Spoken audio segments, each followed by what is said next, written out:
Assalamualaikum warahmatullahi wabarakatuh.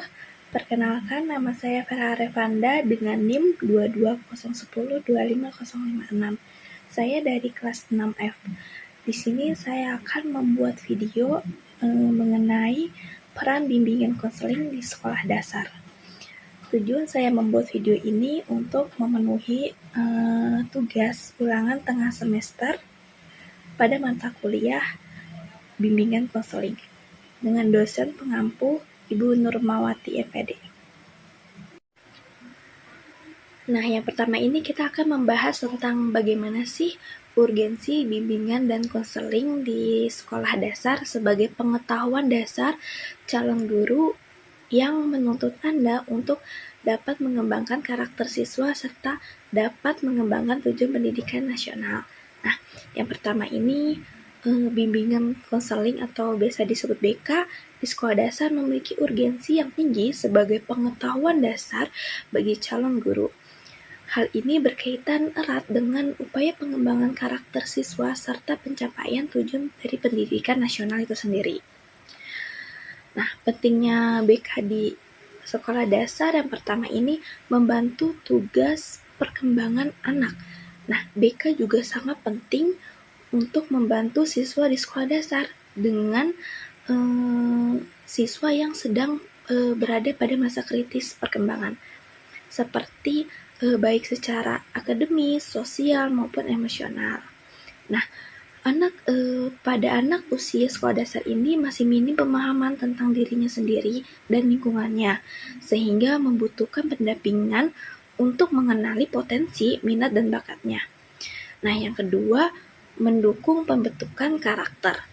BK juga berperan aktif dalam membentuk karakter siswa melalui penanaman nilai-nilai seperti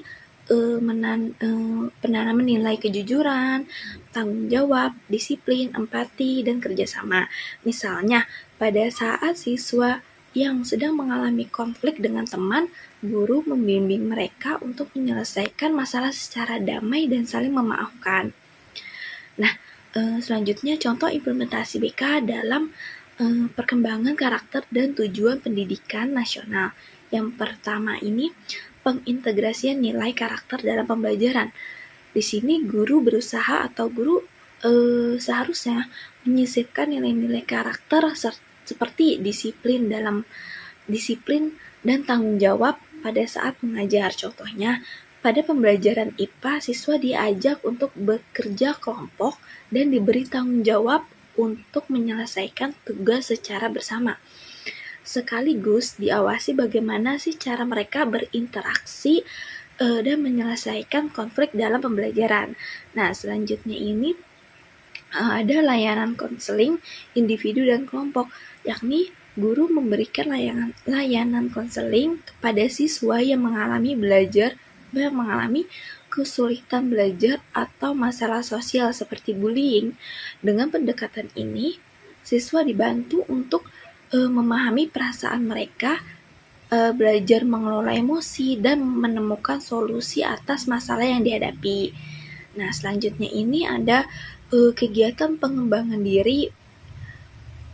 Yang dimaksud dari kegiatan pengembangan diri ini seperti pengembangan diri dengan latihan kepemimpinan, terus kegiatan sosial atau bakti lingkungan. Melalui kegiatan tersebut, siswa belajar nilai kepedulian antar sesama, kerjasama atau gotong royong, dan tanggung jawab sosial. Nah, selanjutnya pada pembahasan yang kedua ini, apa yang kalian pahami mengenai karakteristik anak usia sekolah dasar? Nah, anak usia sekolah dasar atau peserta didik di sekolah dasar memiliki banyak karakteristik perkembangan yang khas dan berbeda dengan usia remaja atau dewasa.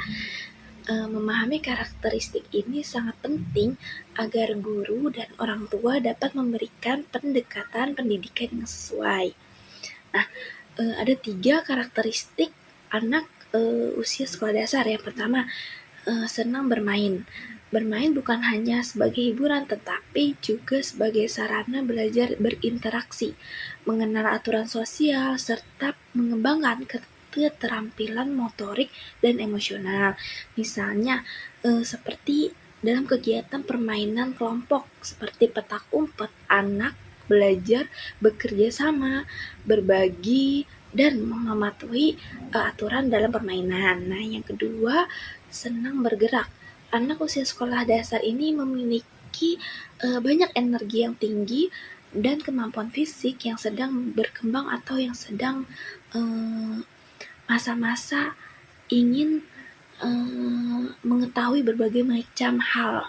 Nah, mereka ini cenderung sulit untuk duduk diam dan dalam waktu lama dan lebih nyaman belajar sambil bermain atau bergerak.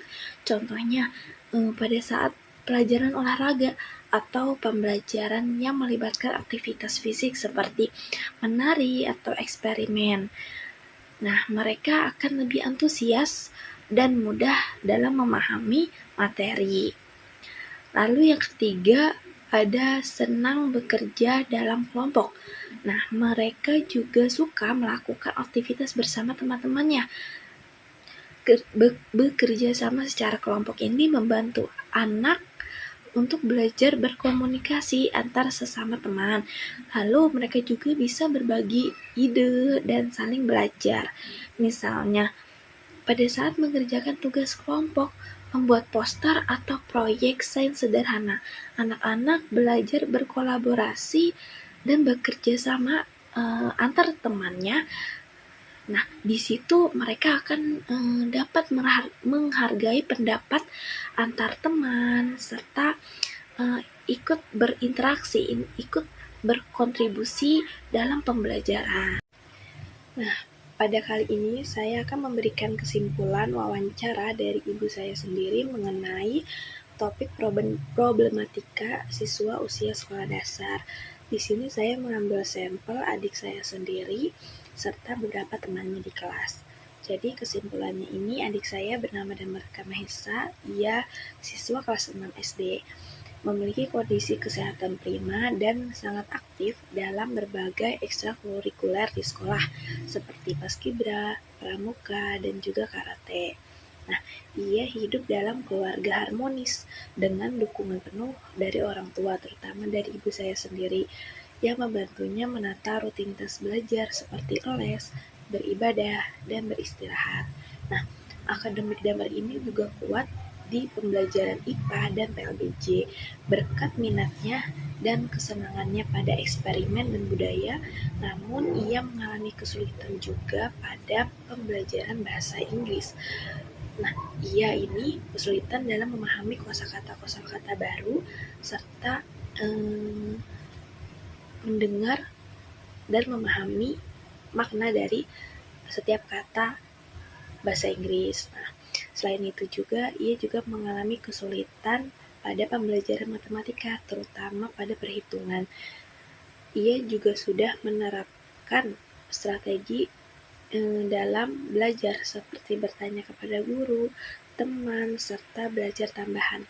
Meski terkadang stres saat menjelang ujian, secara umum ini Damar adalah siswa pendiam namun bertanggung jawab dalam pada saat ia melakukan belajar di kelas, seperti selalu mengumpulkan tugas tepat waktu, mematuhi aturan di sekolah, dan menunjukkan motivasi tinggi untuk memperbaiki prestasinya di kelas.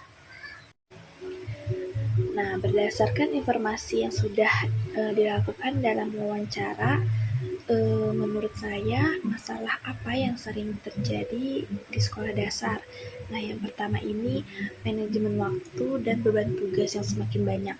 Siswa di sekolah dasar ini seringkali mengalami kesulitan dalam mengatur waktu antara belajar, les tambahan, ekstrakurikuler, dan juga waktu untuk istirahat. Nah, beban PR dan tugas kelompok yang semakin banyak dan bertambah pada kelas tinggi di sekolah dasar sehingga menimbulkan perasaan lemas atau jenuh pada saat menerima tugas baru.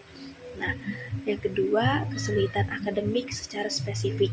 Nah, walaupun minat terhadap eksperimen IPA dan budaya lokal PLBJ tinggi, nah sejumlah mata pelajaran kunci juga dapat menimbulkan hambatan dalam proses belajar, seperti pelajaran bahasa Inggris, yang dimana keterbatasan kosakata dan kemampuan listening menuntut siswa untuk mengikuti les bahasa bukan sekedar mengimbangi materi di kelas. Nah, pelajaran yang kedua ini matematika. Kegelisahan terhadap perhitungan kompleks sering memicu pusing dan stres sebelum ulangan, yang dimana bahkan sampai mengorbankan waktu istirahat atau waktu tidur dan pola makan yang kurang. Nah, yang ketiga ini kecemasan sosial dan emosional, yakni seperti grogi pada saat presentasi, menjadi contoh kecemasan formatif pada siswa, seperti siswanya takut atau lupa pada saat presentasi ini, dia lupa materi yang akan ia sampaikan di depan kelas, atau bisa saja suaranya gemetar pada saat melakukan presentasi dengan temannya. Nah, lalu ada ketergantungan dan pengaturan gadget. Nah, pada zaman sekarang ini perkembangan teknologi, terutama gadget, sangat berpengaruh pada proses perkembangan belajar siswa, yang dimana banyak anak yang salah dalam memanfaatkannya. Selain itu juga dapat menyebabkan ketergantungan anak pada sesuatu yang serba instan tanpa melalui proses berpikir atau mencari terlebih dahulu. Nah, pentingnya peran orang tua juga sangat penting untuk lebih peduli dan selalu mengawasi anak dalam penggunaan gadget. Nah, yang terakhir, keterbatasan metode pengajaran, yang dimana banyak guru yang menyampaikan materi yang bertele-tele tanpa memberikan contoh konkret atau contoh bentuk visualnya dalam proses pembelajaran, sehingga mempersulit pemahaman siswa. Mereka yang mencari sumber eksternal seperti tutorial, teman, dan guru les untuk menambah informasi belajar mereka. Nah, untuk selanjutnya, jika saya sebagai praktisi sekolah, bagaimana sebaiknya tindakan yang harus dilakukan pada masalah yang sering terjadi di sekolah dasar? Yang pertama, kita adakan sesi workshop manajemen waktu di awal semester.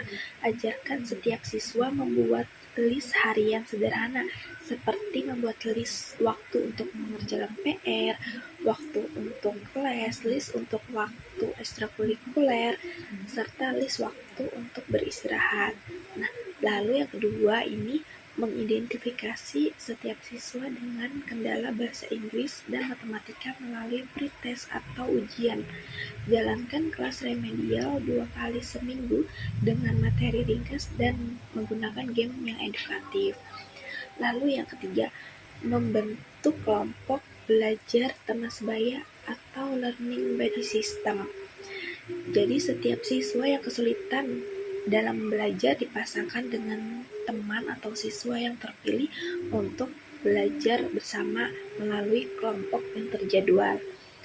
Nah, lalu yang ketiga ini mendorong proses pembelajaran menggunakan media konkret atau menggunakan media nyata, seperti menggunakan alat peraga, video pendek. Nah, minimal ini dilakukan 1 kali per tema pelajaran agar siswa tidak merasa bosan selama belajar.